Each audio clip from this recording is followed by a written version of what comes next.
Bah, c'est la bonne nouvelle du jour. Jean-Kévin va enfin pouvoir retrouver son ami Paul, car des années de séparation, c'est dur, surtout pour deux amis comme ça. Donc, Jean-Kévin a décidé de retourner en Afghanistan. Il faut dire que Jean-Kévin avait été condamné en France pour apologie du terrorisme, et puisqu'il était volontaire, il a pu être renvoyé vers sa belle contrée d'Afghanistan. On peut dire que les autorités s'enthousiasment parce que c'est une première depuis le retour des talibans au pouvoir. Ce qui est certain, c'est que le jeune homme avait été condamné en France en 2020 pour apologie au terrorisme, puisqu'il avait, faut le dire, été prime sautier, somme toute, au-delà du raisonnable, puisque quelques jours après l'assassinat de Samuel Paty, l'homme, Jean-Kévin, de 26 ans, avait salué la décapitation du professeur sur les réseaux sociaux Facebook et TikTok. Homme de goût, il utilise TikTok. Un petit peu boomer, puisqu'il a utilisé Facebook. Il a une carrière toute tracée. De toute façon, comme je l'ai dit, il va retrouver son pote Paul. Ils vont peut-être ouvrir une boulangerie, je ne sais pas. Il y a peut-être un marché. Il avait quand même été, pour sa plaisanterie, condamné à 18 mois de prison, avec obligation de quitter le territoire. On lui a dit, faut que tu quittes le territoire quand t'as fait ta peine, parce que là, condamné à 18 mois, combien il y avait de fermes? Je sais pas. L'information n'est pas disponible. On lui propose de quitter le territoire, mais vous savez ce que c'est, les OQTF en général. Jean-Kévin a purgé sa peine et il devait ou a rejoint son centre de rétention à Lille. Il se trouve que Jean-Kévin était plutôt volontaire pour retourner dans son pays, ça s'est bien passé. Mais si le gars voulait pas monter dans l'avion, s'il voulait pas faire la visite médicale obligatoire, si, en fait, il y a 50 bonnes raisons, toutes plus justifiées les unes que les autres, pour rendre impossible, ou tout comme l'expulsion d'une personne qui n'est pas considérée comme étant une valeur sûre sur laquelle nous pouvons compter et qui peut faire avancer notre belle nation. Il a quitté le territoire le 23 mars pour arriver à Kaboul, après une étape en Inde et à New Delhi. Ah, un petit peu de tourisme, ça fait toujours plaisir. Par contre, question,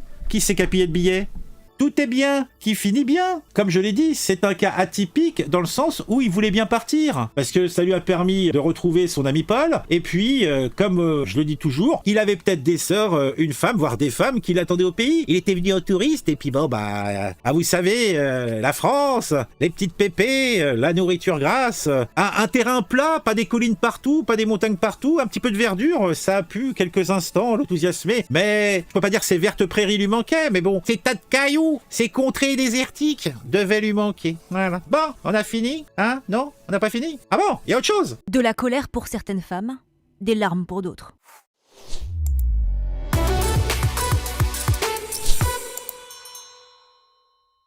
Et cela me rappelle une petite aventure qui s'est passée à Antibes.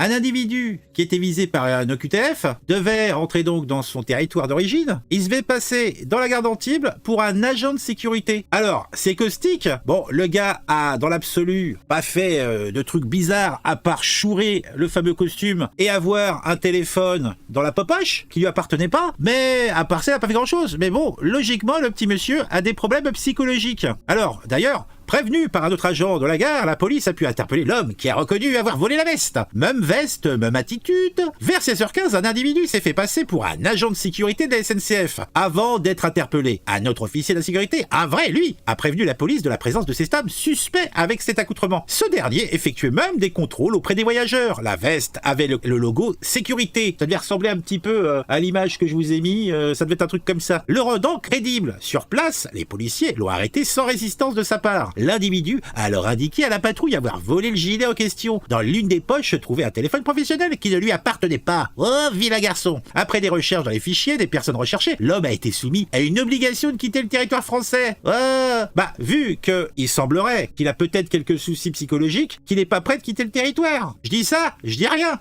D'ailleurs, il n'y a pas vraiment d'inquiétude, puisqu'il y a des associations, il y a des sites qui vont vous aider à comprendre les OQTF et surtout à ne pas être réémigré. J'ai pris comme exemple Info Migrant, qui vous explique comment comprendre l'Europe et toutes les subtilités qui permettent d'être très très subtiles. OQTF, tout savoir sur les recours possibles. Et là, dans le détail, vous avez quels sont vos recours, comment passer à travers, comment déposer le recours, etc. etc. Et des comme ça, vous en avez des dizaines.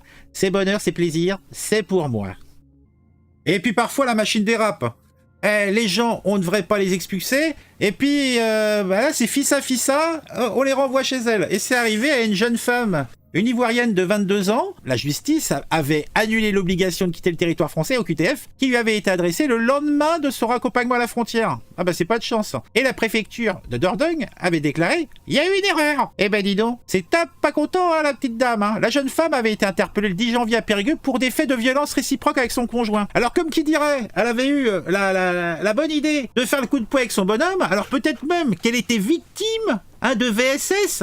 Va savoir, je ne sais pas, moi je connais pas l'affaire, donc je suppose peut-être à tort, peut-être que c'était elle l'agresseuse, qu'est-ce que j'en sais quoi. Ne pouvant présenter un titre de séjour, elle reçoit par la suite l'objet d'une obligation de quitter le territoire, qu'on appelle le QTF. Une décision contraire à la loi en vigueur. Le 13 janvier, 2 jours après son interpellation, la jeune femme saisit le tribunal administratif pour contester la décision. Malgré tout, et bien que le tribunal de Toulouse n'ait pas encore rendu sa décision, elle était raccompagnée par avion à Abidjan le 30 mars, dès le lendemain. La justice, mais un peu tard, avait annulé l'OQT. Mais il était trop tard, comme je l'ai dit. Elle était déjà en Côte d'Ivoire, pays qu'elle a quitté alors qu'elle était mineure. Bah ça veut dire quoi mineure? Elle avait 17h30 ou... Et dans laquelle elle n'a pas d'attache. Déclare la CIMAD. Moi je me méfie des associations qui aident juridiquement les demandeurs d'asile et de titres de séjour. Je doute toujours de leur dire. L'association détaille dans un communiqué... Ah, il y a un communiqué donc c'est du sérieux. La préfecture de Dordogne a maintenu l'expulsion jusqu'à Abidjan en parfaite connaissance de cause. Ben peut-être que oui, peut-être que non. Elle dénonce fermement ces pratiques et en appelle au respect des droits fondamentaux des personnes exilées en fustigeant une expulsion illégale. Mais bon, je doute pas que la CIMAD ait un petit budget pour aider cette jeune femme à revenir dans notre belle contrée. Ça a été extrêmement violent. Elle m'a appelé du commissariat parce qu'elle était en panique totale. Témoigne son avocate, maître Laure Galinon, sur TV5 Monde. Elle est arrivée à Abidjan où elle n'avait personne. Elle ne savait pas où aller, qui contacter. Elle n'avait pas de téléphone comme ça au passé. Je suppose qu'elle est retournée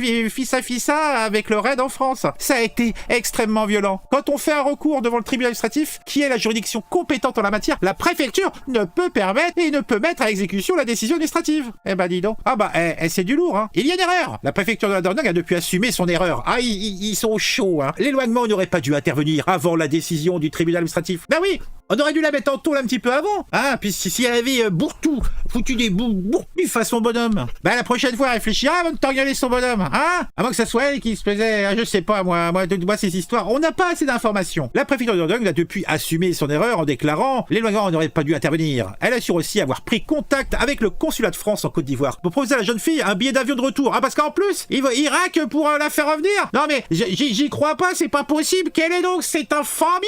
La préfecture s'est engagée à rapatrier madame aux frais d'administration. Qui dénonce le caractère extrêmement grave de ce dossier. Bah non, elle est où la gravité?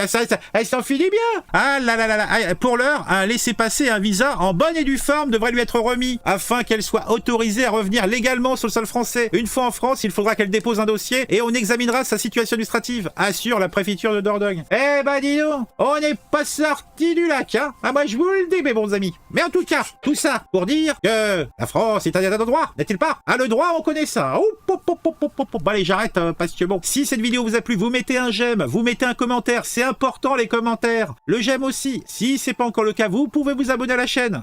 C'est gratuit, ça fait plaisir. Et soyons fous, vous pouvez me suivre sur les réseaux sociaux ou sur Discord. Vous avez les liens dans la description. Grâce à ça, vous savez quand je sors une vidéo. Et c'est fort utile car vous allez peut-être pas être prévenu directement. Et puis, si vous êtes abonné à 200 chaînes, il y a peu de chances que vous voyez passer mes notifications. N'est-il pas? Allez, on se dit à bientôt pour une nouvelle vidéo sur un sujet qui m'aura intéressé et qui, je l'espère, vous intéressera aussi.